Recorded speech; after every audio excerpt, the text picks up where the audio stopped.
الحمد للہ رب العالمین والصلاة والسلام علی سید المرسلین اما بعد فاعوذ باللہ من الشیطان الرجیم بسم اللہ الرحمن الرحیم والصلاة والسلام علیک یا رسول اللہ وعلی آلک واصحابک یا حبیب اللہ الصلاة والسلام علیک یا نبی اللہ وعلی آلک واصحابک یا نور اللہ۔ سرکار دو عالم نور مجسم شاہ بنی آدم رسول محتشم صلی اللہ تعالی علیہ وآلہ وسلم کا فرمان عالی شان ہے کہ جو شخص ایک مرتبہ درود پاک پڑھتا ہے اللہ تبارک و تعالی اس پر 10 رحمتیں نازل فرماتا ہے اور اس کے 10 گناہوں کو معاف فرماتا ہے اور اس کے 10 درجات کو بلند فرماتا ہے۔ صلو علی الحبیب صلی اللہ تعالی علی محمد وعلی آلہ وصحبہ وبارک وسلم۔ محترم اور پیارے اسلامی بھائیوں اور مدنی چینل کے ناظرین، مدنی چینل کے سلسلے فیضان فتاوی رضویہ میں ہم حاضر ہیں۔ اس سلسلے میں اعلی حضرت رحمت اللہ تعالی علیہ کے فتاوی کا مجموعہ فتاوی رضویہ شریف سے چند مباحث، چند بحثیں بیان کی جاتی ہیں۔ انشاءاللہ العزیز آج ہم فتاوی رضویہ کی 9ویں جلد، جس میں اعلی حضرت رحمت اللہ تعالی علیہ نے کتاب الجنائز بیان فرمایا ہے، اس میں سے چند باتیں سننے کی سعادت حاصل کریں گے،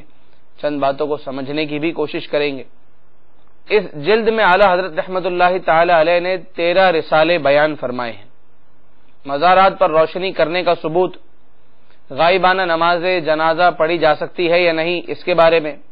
روحیں اپنے گھر آتی اور جاتی ہیں اس بارے میں اعلی حضرت نے پورا ایک تفصیلی رسالہ تحریر فرمایا ہے۔ اور اس کے علاوہ میت کے گھر کھانا کھانے کا بیان یہ بھی اس جلد میں موجود ہے۔ قبروں میں شجرہ رکھنا جائز ہے یا اس کا کیا حکم ہے، اور قبر میں میت کے کفن پر کلمہ طیبہ لکھنا، عہد نامہ رکھنا، اس کے بارے میں کیا تفصیل ہے وہ بھی اعلی حضرت رحمت اللہ تعالی علیہ نے اس جلد میں بیان فرمائی ہے۔ اس جلد کا جو سب سے پہلا رسالہ ہے اس رسالے کا نام ہے الحرف الحسن فی الکتابۃ علی الکفن۔ اس کا عنوان یہ ہے کہ کفن پر عمدہ حرف لکھنے کا بیان، اور اس رسالے میں اعلی حضرت رحمت اللہ تعالی علیہ نے ایک سوال کا بہترین تحقیقی جواب ارشاد فرمایا ہے۔ وہ سوال یہ ہے کہ کیا قبر میں مردے کے ساتھ شجرہ رکھنا جائز ہے، کیا قبر میں عہد نامہ رکھنا جائز ہے، کیا کفن پر لکھنا درست ہے یا نہیں،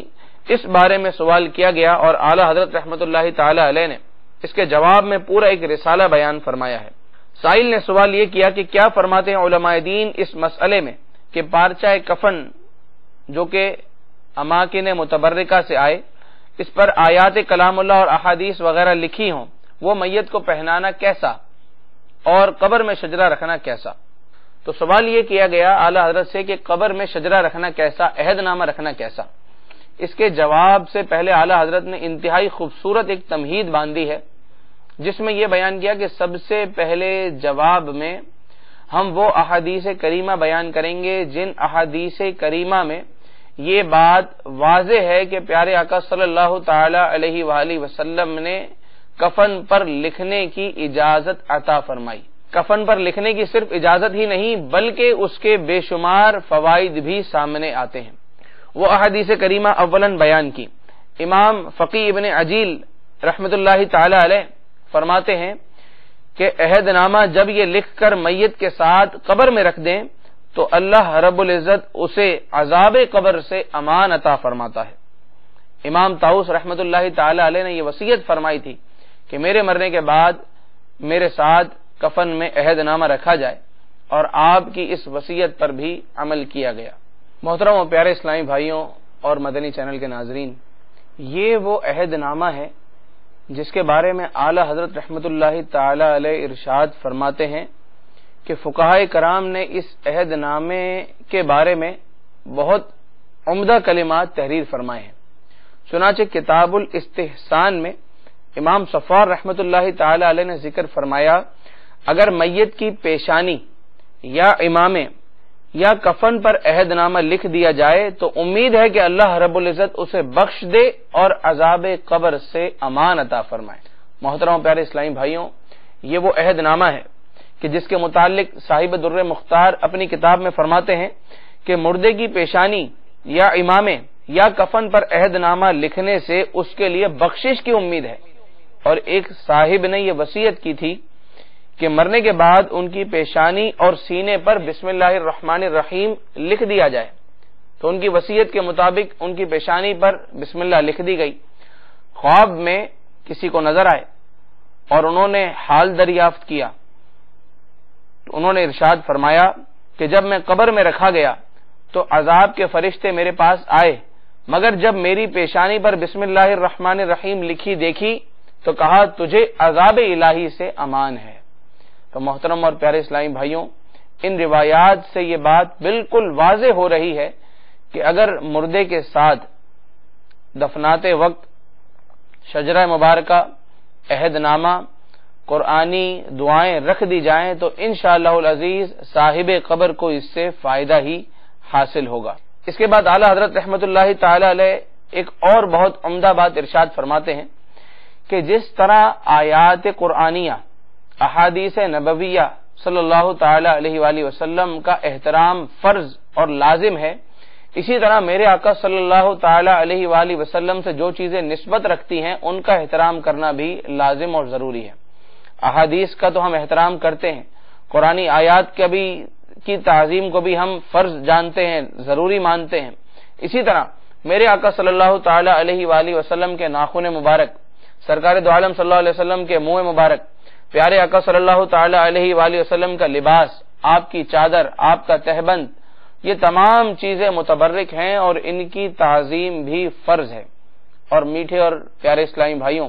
اور مدنی چینل کے ناظرین، آپ غور کیجئے کہ پیارے آقا صلی اللہ تعالی علیہ وآلہ وسلم سے نسبت رکھنے والے تبرکات یہ صحابہ کرام علیہم الرضوان اپنے ساتھ قبر میں لے کر گئے۔ چنانچہ بخاری شریف کی حدیث ہے کہ ایک صحابیہ رضی اللہ تعالی عنہا سرکار دو عالم صلی اللہ علیہ وسلم کی بارگاہ میں حاضر ہوئی اور حاضر ہو کر یہ عرض کرنے لگی کہ یا رسول اللہ صلی اللہ علیہ وسلم، میں نے آپ کے لیے یہ تہبند تیار کیا ہے اور اس میں نے انتہائی محنت کے ساتھ اس میں کام کیا ہے، اور وہ بنی ہوئی چادر تھی، بنا ہوا تہبند تھا جس پہ حاشیے میں کچھ کام بھی ہوا تھا۔ سرکار دو عالم صلی اللہ تعالی علیہ وآلہ وسلم جب وہ چادر تہبند کے طور پر آپ نے استعمال فرمایا اور گھر سے باہر تشریف لائے تو ایک صحابی رسول رضی اللہ تعالی عنہ انہوں نے وہ چادر مانگ لی، طلب کی، اور میرے آقا صلی اللہ علیہ وسلم کی عادت کریمہ تھی کہ آپ نے کبھی کسی سائل کو منع نہیں فرمایا،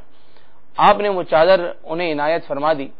دیگر صحابہ کرام علیہم الرضوان یہ کہنے لگے کہ یہ چادر پیارے آقا صلی اللہ تعالی علیہ وآلہ وسلم کو بہت زیادہ پسند تھی، آپ کو یوں اس چادر کا مطالبہ نہیں کرنا چاہیے تھا۔ وہ کہنے لگے کہ یہ چادر، یہ تہبند میں نے اپنے استعمال کرنے کے لیے نہیں لیا، بلکہ میں نے یہ اس لیے لیا کہ اس تہبند میں مجھے کفن دیا جائے، کیونکہ اس تہبند کو پیارے آقا صلی اللہ علیہ وسلم سے نسبت حاصل ہے، اور جس چیز کو سرکار دو عالم صلی اللہ علیہ وسلم سے نسبت حاصل ہو وہ متبرک ہوتی ہے، وہ تبرک والی ہوتی ہے، تو میں نے تبرک کا ارادہ کرتے ہوئے اس چادر کو اپنے لیے کفن کے طور پر پسند کیا، اور بالآخر انہیں اسی چادر میں کفن دیا گیا۔ تو محترم و پیارے اسلامی بھائیوں، غور کیجئے کہ پیارے آقا صلی اللہ تعالی علیہ وآلہ وسلم نے اس چیز سے بھی منع نہیں فرمایا، بلکہ خود حضور اکرم صلی اللہ تعالی علیہ وآلہ وسلم نے اپنی صاحب زادی کو اپنا تہبند اقدس بطور کفن عطا فرمایا۔ تو پیارے آقا صلی اللہ تعالی علیہ وآلہ وسلم نے اس چیز کو منع نہیں فرمایا، یہ کرنے والے کو روکا نہیں، بلکہ خود بھی یہ چیز دی۔ اور ایک اور روایت سنیے، حضرت علی رضی اللہ تعالی عنہ کی والدہ فاطمہ بنت اسد رضی اللہ تعالی عنہا کا جب انتقال ہوا تو رسول اللہ صلی اللہ تعالی علیہ وآلہ وسلم نے اپنا کرتا مبارک عطا فرمایا، اور جب عطا فرمایا تو صحابہ کرام علیہم الرضوان نے عرض کی کہ یا رسول اللہ صلی اللہ علیہ وسلم،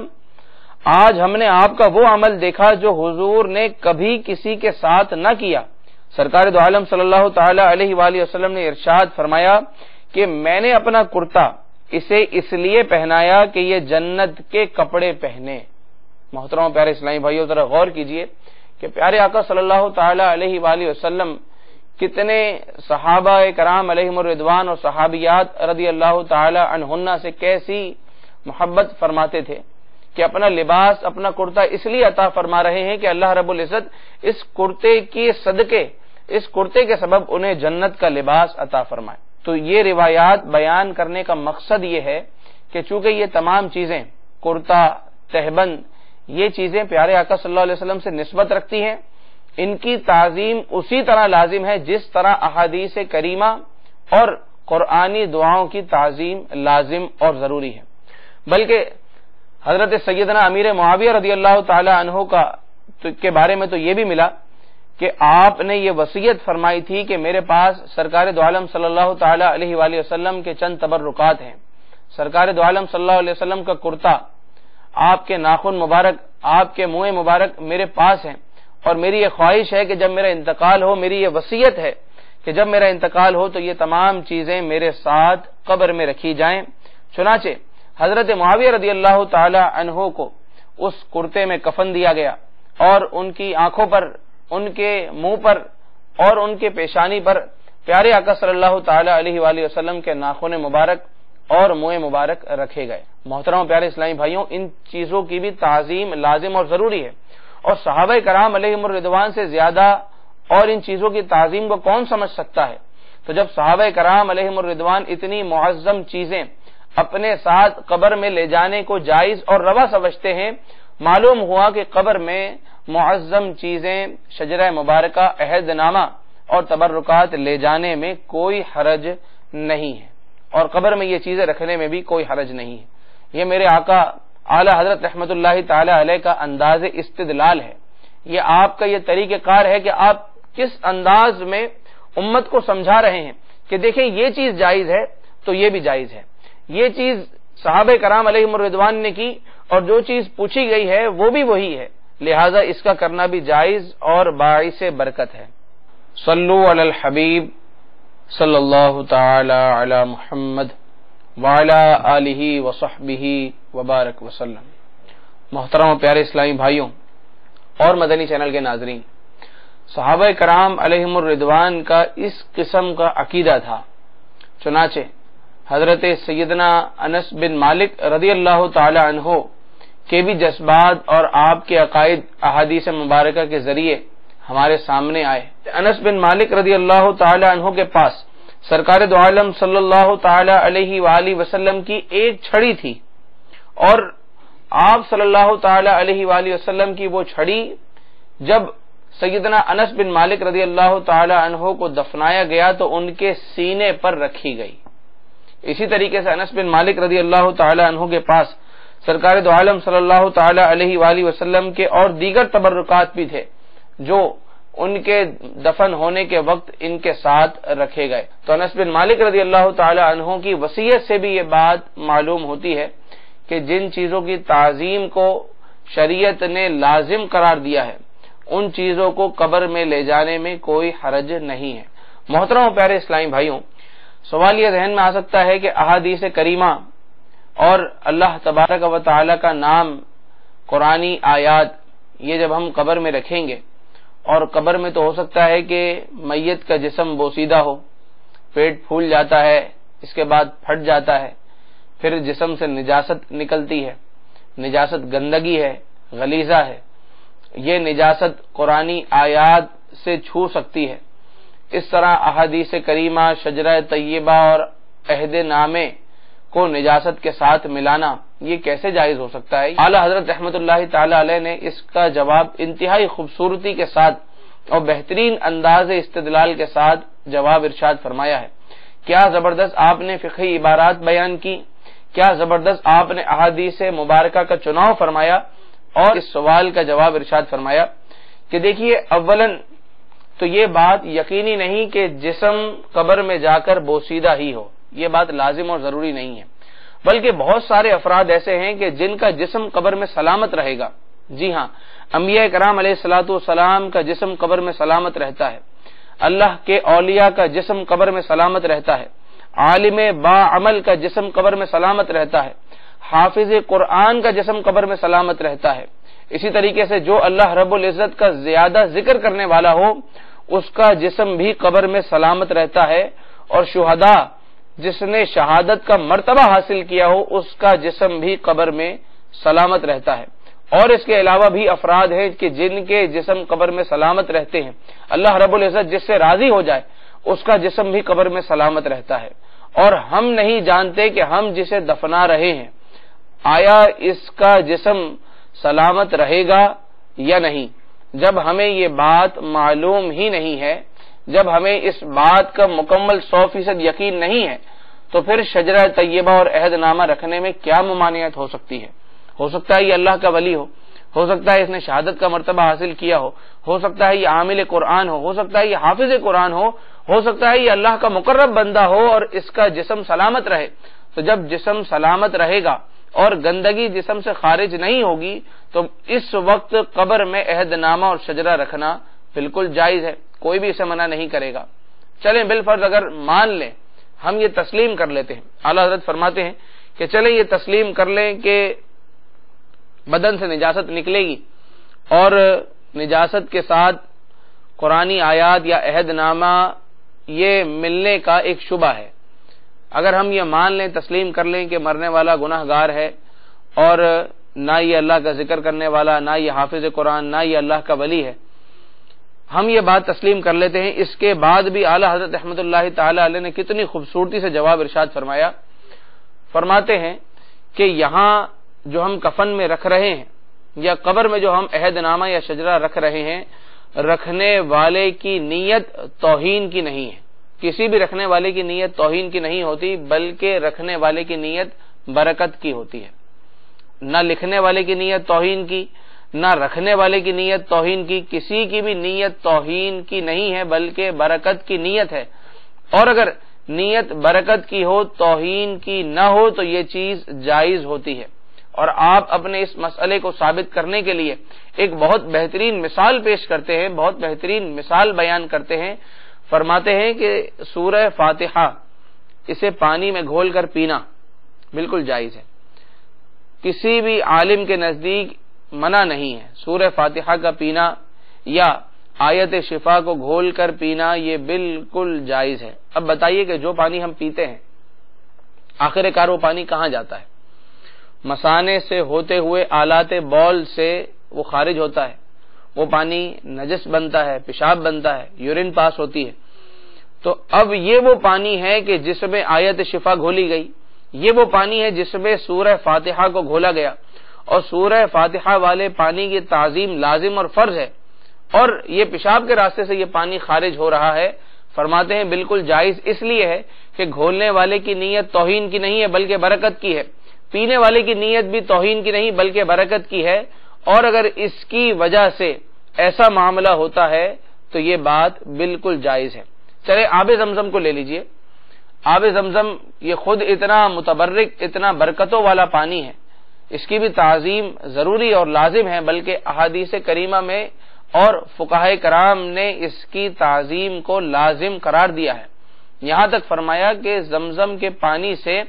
استنجا کرنا، نجاست صاف کرنا یہ مکروہ ہے، بعض علماء نے تو اس کو حرام لکھا، اور ہم جو آب زمزم پیتے ہیں آخر کار یہ کہاں جاتا ہے؟ مثانے سے ہوتے ہوئے ناپاکی کے راستے سے نکلتا ہے۔ تو اب وہ آب زمزم جس کے بارے میں سرکار دو عالم صلی اللہ تعالی علیہ وآلہ وسلم نے ارشاد فرمایا کہ اس کو خوب پیو، اب جب ہم خوب پیٹ بھر کر آب زمزم پیئیں گے تو وہ نکلے گا کہاں سے؟ نجاست کے راستے سے وہ نکلتا ہے۔ آب زمزم اتنا متبرک کہ اس سے نجاست غلیظہ صاف کرنا بھی حرام، تو ایسے آب زمزم کو ہم پی کر پیشاب کے راستے سے نکالیں، اور کسی نے بھی اس کو منع نہیں کہا بلکہ جائز کہا۔ کیوں؟ اس لیے کہ کسی کی بھی نیت توہین کی نہیں ہوتی، پانی کی توہین کرنا کوئی نہیں چاہتا بلکہ برکت حاصل کرنے کی نیت ہے۔ جب نیت برکت حاصل کرنے کی ہو اور اگر بعد میں کوئی ایسا معاملہ ہونے کا اندیشہ ہو کہ اس کے ساتھ نجاست مل سکتی ہے تو اس میں کوئی حرج نہیں ہے، ورنہ زمزم پینا بھی منع ہونا چاہیے، آیت شفا یہ پانی میں گھول کر پینا یہ بھی منع ہونا چاہیے، سورہ فاتحہ پانی میں گھول کر پی جائے اس کا بھی منع ہونا چاہیے۔ حالانکہ یہ چیزیں تمام علماء کرام کے نزدیک جائز ہیں بلکہ مستحسن ہیں۔ محترم و پیارے اسلامی بھائیوں، جب یہ بات واضح ہو گئی کہ جب توہین کی نیت نہ ہو تو یہ تمام چیزیں کرنا جائز۔ تو محترم اور پیارے اسلامی بھائیوں، اس بات سے، اتنی تحقیق سے یہ بات بالکل واضح ہو گئی کہ قبر میں عہد نامہ رکھنا جائز ہے، بلکہ پیارے آقا صلی اللہ تعالی علیہ وآلہ وسلم کی حدیث مبارکہ ہمارے پاس موجود ہے۔ اعلی حضرت رحمت اللہ تعالی علیہ نے اپنے اسی رسالے میں بیان فرمائی ہے، جس میں میت کے سینے پر اللہ رب العزت کا نام لکھ کر اسے دفنایا گیا، اور پیارے آقا صلی اللہ تعالی علیہ وآلہ وسلم نے اس پر بشارت عطا فرمائی۔ چنانچہ حضور پر نور سید عالم صلی اللہ تعالی علیہ وآلہ وسلم نے ارشاد فرمایا، جو یہ دعا کسی پرچے پر لکھ کر میت کے سینے پر کفن کے نیچے رکھ دے، کفن کے اوپر بھی نہیں بلکہ کفن کے نیچے، سینے کے اوپر اور کفن کے نیچے، یعنی اس پرچے اور سینے کے درمیان کوئی کپڑا بھی حائل نہ ہو، اگر کوئی دعا لکھ کر میت کے سینے پر کفن کے نیچے رکھ دے تو اللہ رب العزت اسے عذاب قبر سے حفاظت عطا فرماتا ہے۔ اور وہ دعا یہ ہے،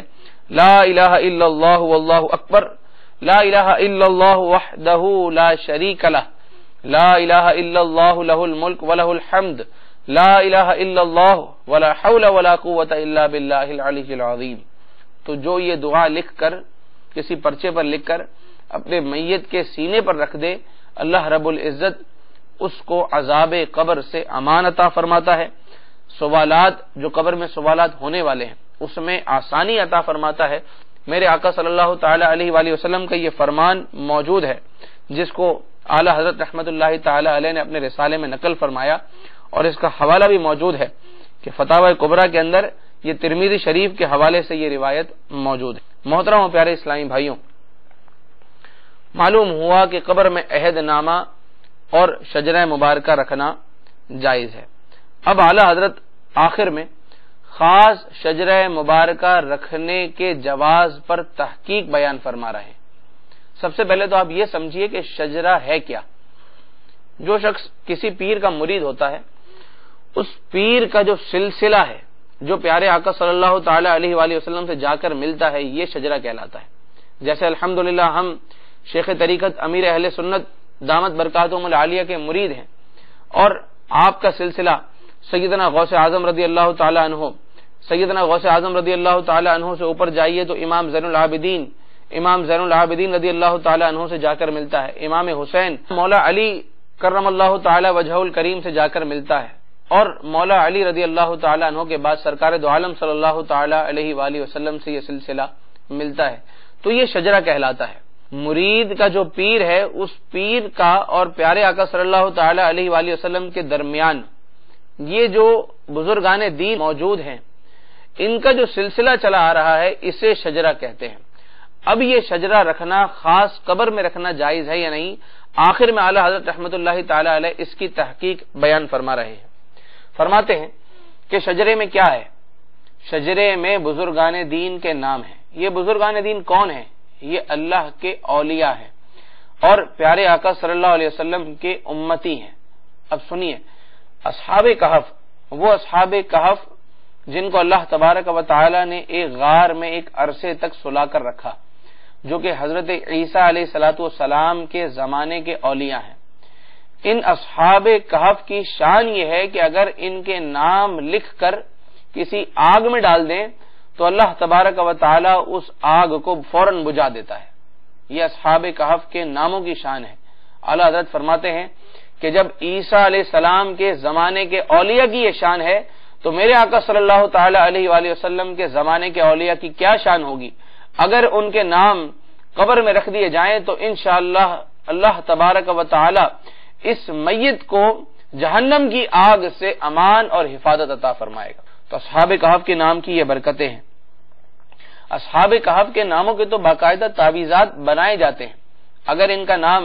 ایک تعویذ بنا کر عورت کے جسم پر باندھ دیا جائے تو اللہ تبارک و تعالی اس کے بچے کی ولادت میں اس کو آسانی عطا فرماتا ہے۔ تو جب اصحاب کہف کے ناموں کی یہ برکتیں ہیں تو پیارے آقا صلی اللہ تعالی علیہ وآلہ وسلم کے زمانے کے اولیاء کے ناموں کی کیا برکتیں ہوں گی۔ اللہ رب العزت کیوں ان ناموں کی برکت سے اس میت کو فائدہ نہیں پہنچائے گا۔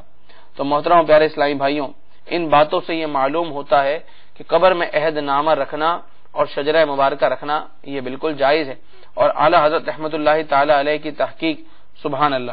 اعلی حضرت رحمۃ اللہ تعالی علیہ نے کس انداز سے احادیث اور فقہ کی عبارتیں بیان فرمائی ہیں، اور اعلی حضرت کا انداز استدلال کیسا ہے، کسی نئی بات کو سمجھانے کے لیے جزئیات کیسے بیان کرتے ہیں، کیسی زبردست مثالیں لے کر آتے ہیں کہ ایک عام فہم شخص بھی بآسانی بات سمجھ جائے کہ ہاں یار یہ ایسا ہے تو یہ ایسا ہونا چاہیے، یہ ایسا ہے تو یہ ایسا ہونا چاہیے۔ یہ آپ کے استدلال کی ایسی خصوصیت ہے جو اللہ تبارک و تعالی اپنے خصوصی بندوں کو ہی عطا فرماتا ہے۔ آخر میں